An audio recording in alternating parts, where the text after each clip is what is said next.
Hello sa inyo guys, so for today's video, so may share na naman ako sa inyo isang bagong kaso ng Ford Ranger 2.2 2020 model, no. So ang problema niya is ito, may nabasa tayo, no. Ayan, naka-check engine nga pala to. So may nabasa tayo, may problema siya sa kanyang fuel injector, no? So ayan, T0270. So kung makikita nyo, ito, naka-check engine siya. Try natin pandarin, Try natin pandarin. Yan. Tapos nangangatog yung katawan. Ayan, o. Kung napapansin nyo guys, so, sobrang yanig ng makina, no? Yun. Lakas ng vibration niya. Gawa nga ng may problema tayo sa injector cylinder 4. So titingnan natin kung ang problema ba is electrical or yung mismong injector talaga. So tara, gawin natin. Okay, so dito guys, ang first procedure natin is tatanggalin muna natin yung battery, no, negative. Okay, so tapos lagyan natin ng basahan para hindi siya aksidenteng dumikit, ano. Ayan.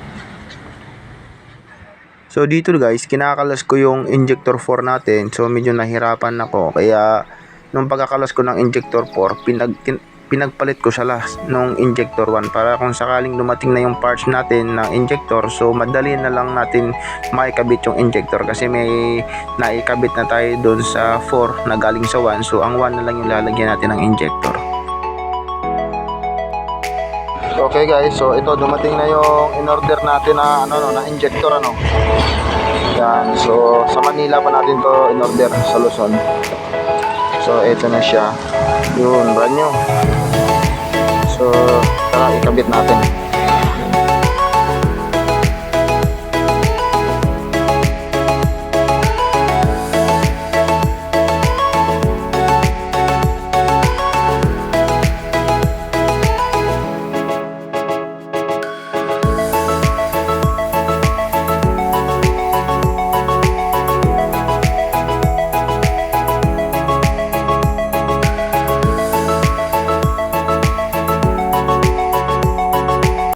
Okay, so ayun guys, tapos natin siyang ikabit, ano. So testingin natin siya ngayon paandarin. Okay.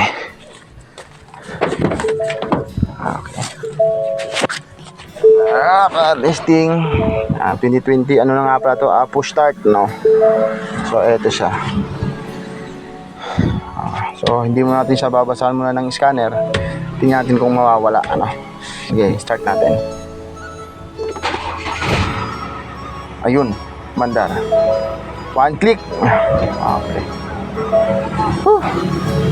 Solve ang kaso natin, Ford Ranger 2020 model. So, ang sira is fuel injector. Ang ginawa ko nga pala, sira yung injector 4 natin. So pinagpalit ko muna yung injector 1 doon sa 4 para pagdating nung injector natin is dito na lang tayo magpapalit sa injector 1. So ito, okay na yung kaso niya. Okay. Yun. Okay. So wala na siyang palag, ano. Nakikita nyo nakaraan, yanig na yanig yung makina, no. So ngayon is okay na siya.